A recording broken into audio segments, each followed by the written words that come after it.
The 1990s are often seen as the golden age of independent cinema, a time when filmmakers like Quentin Tarantino, Paul Thomas Anderson, and many others emerged with bold, unconventional films that disrupted the Hollywood system. But the indie revolution didn't start in the 90s.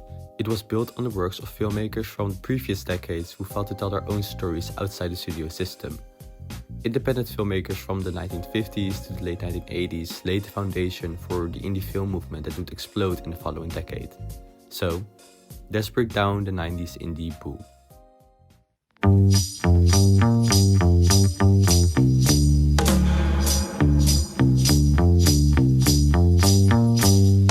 You just gotta keep living, man.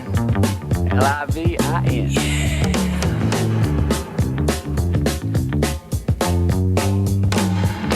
Looking back on the track for a little greenback. Just a guy that would lose on my mind. I'm silent in the night, I'm silent in the day. What? You have to get a new look. Why don't you get a new look? I have a look. The look I have is just fine. What's your look? Chocolate love.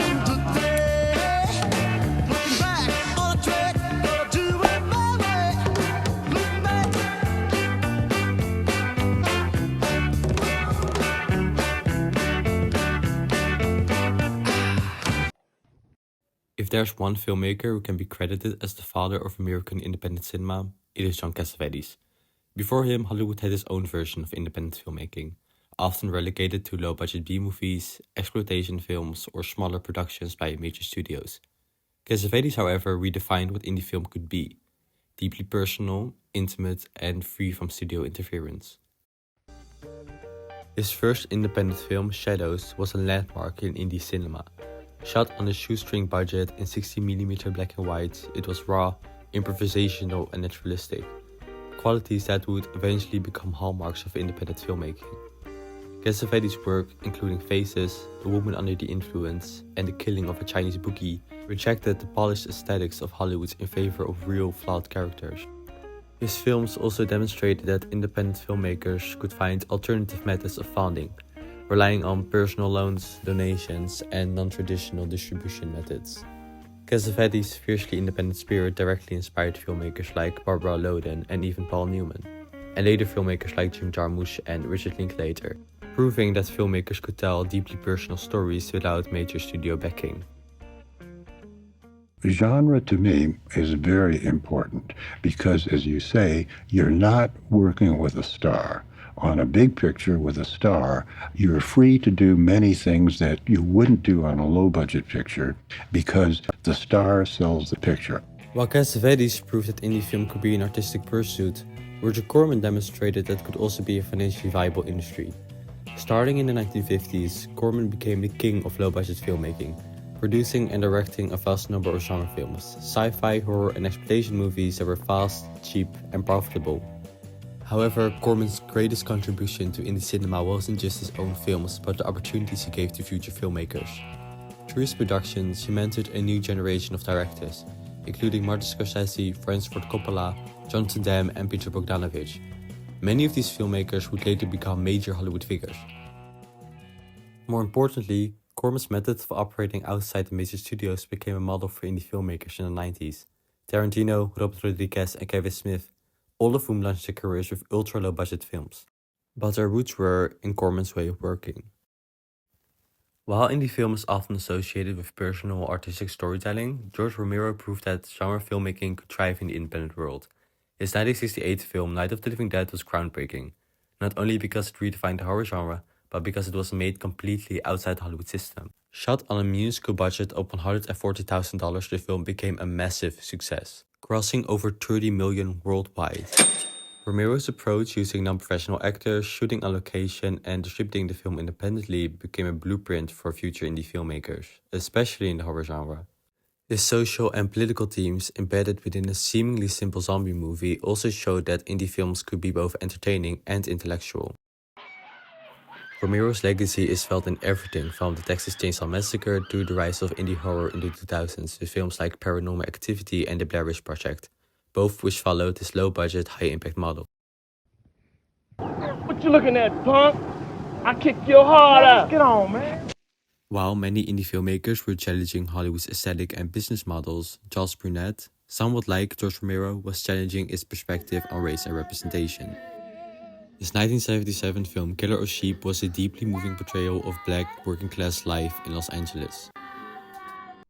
Burnett, like many other independent filmmakers, was inspired by Italian neorealism, a movement which started in the 1940s in Italy and is characterized by stories set amongst the poor and working class. Shot for less than $10,000, the film was a direct response to both Hollywood's failure to depict black life authentically and the rise of blaxploitation movies that often relied on stereotypes.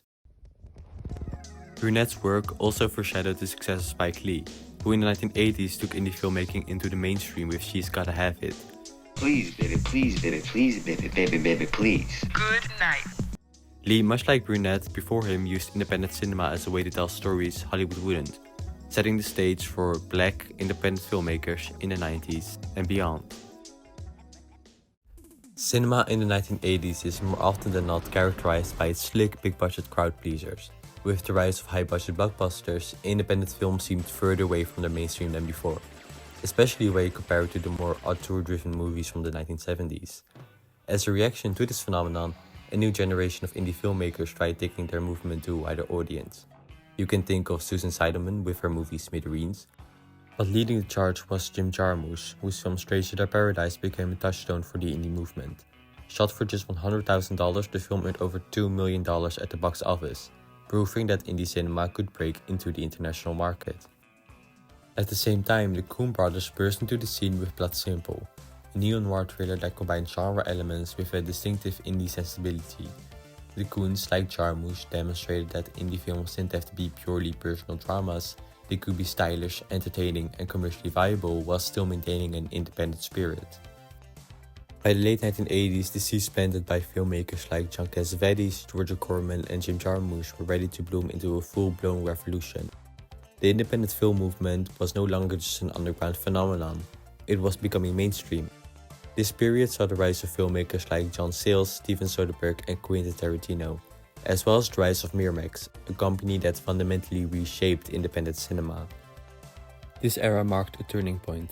Indie films were no longer just personal, low-budget projects made on the fringes of Hollywood. They became commercially viable, critically acclaimed, and in some cases, major hit films. But with this success came both opportunity and controversy, particularly in the way companies like Miramax, led by Harvey Weinstein, exploited and capitalized on the indie film boom. In this part of the video, I want to talk about maybe not considered the most crucial person in the 90s indie revolution, but definitely one of the most important American independent filmmakers, and probably the most overlooked one when talking about his history. I'm talking about John Sayles. Unlike many of his contemporaries, he didn't come from the avant-garde or the punk-inspired indie scene. He started out writing B-movie scripts for Roger Corman, remember him? Instead of using this as a stepping stone into Hollywood though, he funneled his earnings into his own independent films. His breakthrough came with his portrait of the baby boom generation, Return of the Chicago 7, a film about former political activists reuniting years later. Certain quarters. I haven't smoked dope in so long. I know. The film is very Memory much known lane. as the quote-unquote inspiration for the more slick and accessible Hollywood film The Big Chill. It was made on a budget of just $30,000 and used mostly non-professional actors. Throughout the 80s and 90s, Sayles continued making politically conscious, socially relevant films like Meadowin, Passion Fish, and Lone Star. Sayles and his wife producer Maggie Renzi proved, just like Cassavetes, that filmmakers could make films on their own terms without compromising their vision. So yeah, I just thought that they needed a bit of a shout out because they're incredibly influential and so overlooked when talking about American independent cinema. So what do you want to talk about? Oh, what do you usually talk about? Sex. Okay, let's talk about sex. Now that we have looked into the creation of the American independent film scene, we can take a look closer at the actual start of the revolution. Steven Soderbergh's 1989 debut Sex, Lies and Videotape is often credited as the film that launched the modern independent film movement. Made for just $1.2 million, Sex, Lies and Videotape was a quiet, dialogue-driven film about intimacy, repression, and voyeurism. Unlike the high-energy punk-inspired indies of the early 80s, it was sleek, intelligent, and emotionally complex. When it premiered in Sundance, it won the Audience Award and went on to win the Palme d'Or at Cannes. More importantly, it crossed $36 million worldwide. This success marked another turning point. It signaled to Hollywood that indie films weren't just arty side projects, they were marketable. More importantly, it helped cement Sundance as the central hub for independent cinema. After Sex Lies: The Videotape, Sundance went from being a niche festival to the launchpad for the indie movement, helping filmmakers like Quentin Tarantino, Kevin Smith, Robert Rodriguez, and Paul Thomas Anderson break into the industry.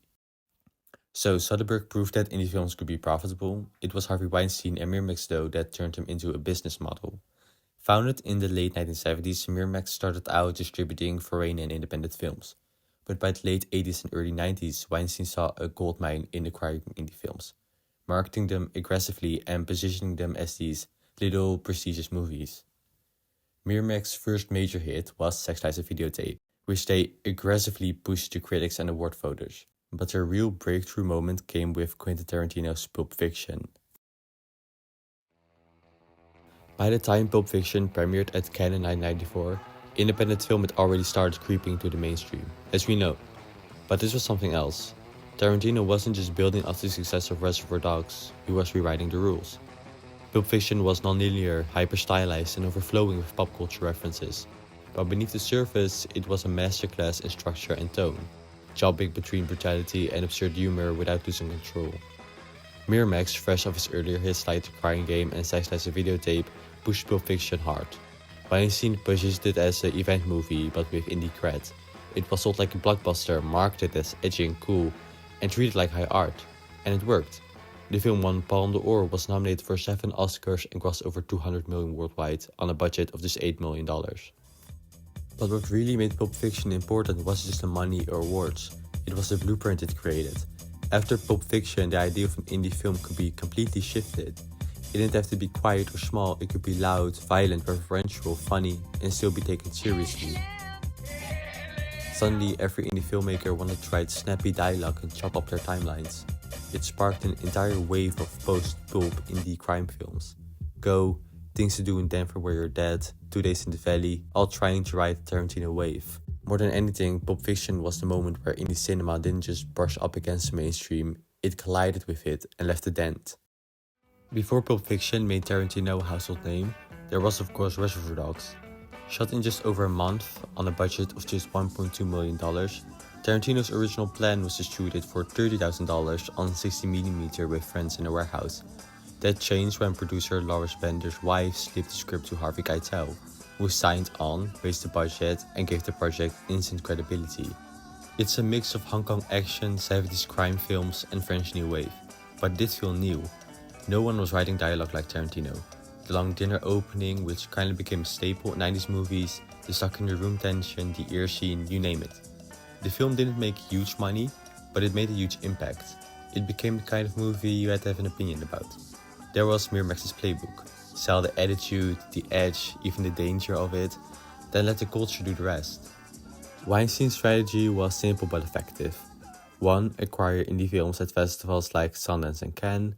2. Market them as cool alternatives to Hollywood blockbusters.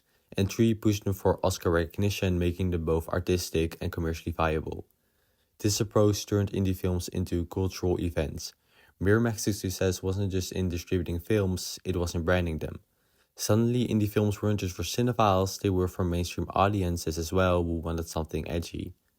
Some of Miramax's most important films during this specific period included The Crying Game, Reservoir Dogs, Pulp Fiction, Clerks, Priest, and Fresh.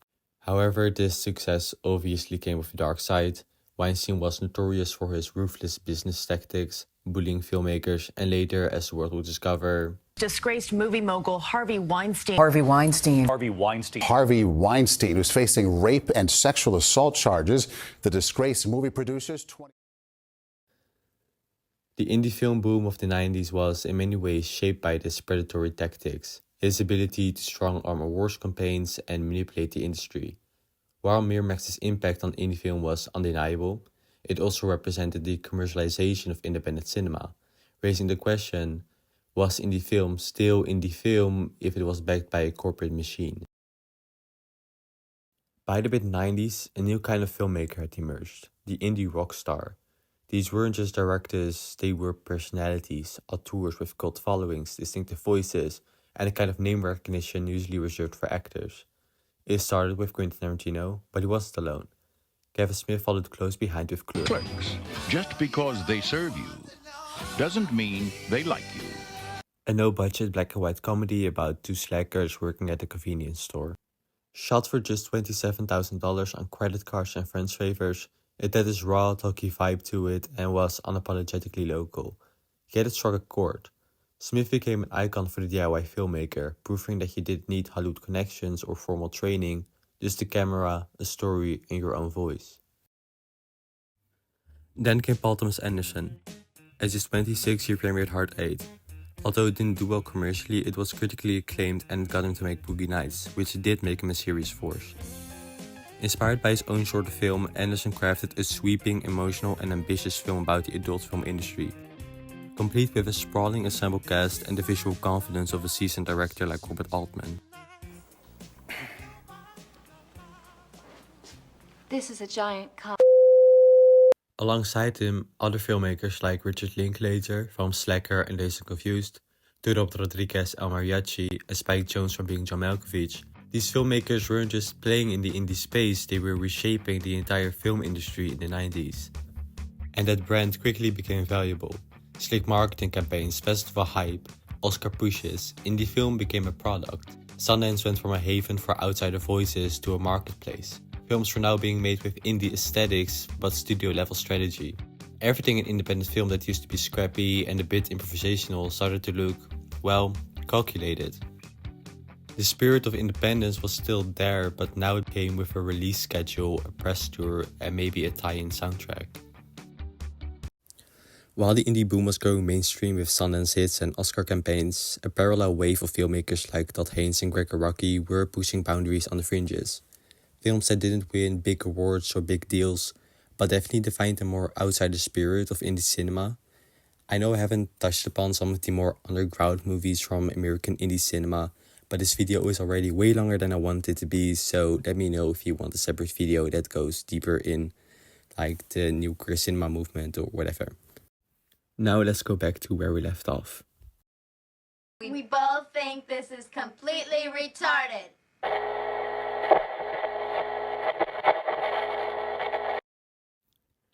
By the late 90s, independent cinema wasn't just an alternative to Hollywood, it was part of Hollywood. Yes, the tools were now there for future generations to break in, leading to the rise of digital filmmaking, DIY distribution, and streaming-based indies in the 2000s and beyond, but still, by the late 90s, the movement was slowly dying. What had once been a rebellious, low-budget alternative to Hollywood was now being absorbed into the mainstream. By the time that Shakespeare in Love won over Oscar favorite Saving Private Ryan, Miramax had turned indie films into an Oscar-winning business model. Sundance had become a launchpad for studio-backed quote-unquote indie films, and directors who started in the movement were now making big-budget Hollywood films. And Miramax had been bought by Disney, which fully integrated indie films into the studio system. I will do my duty, my lord. Nevertheless, the late 90s and early 2000s did give us some of our favorite indie movies that simply wouldn't exist without the indie boom. Movies like The Virgin Suicides and Donnie Darko proved to become indie favorites for the generations to come. Also did Christopher Nolan and Darren Aronofsky debut with their micro-budget movies before making big waves in Hollywood. Instead of seeing this as a death of indie cinema, we could see it as a metamorphosis of independent film, waiting to enter a new age where they also stopped waiting for permission and started to make stuff on their own terms. I really hope you enjoyed this video. Thank you so much for watching. Don't forget to like and subscribe and sacrifice your algorithm for the greater good. And I'll see you in the next one.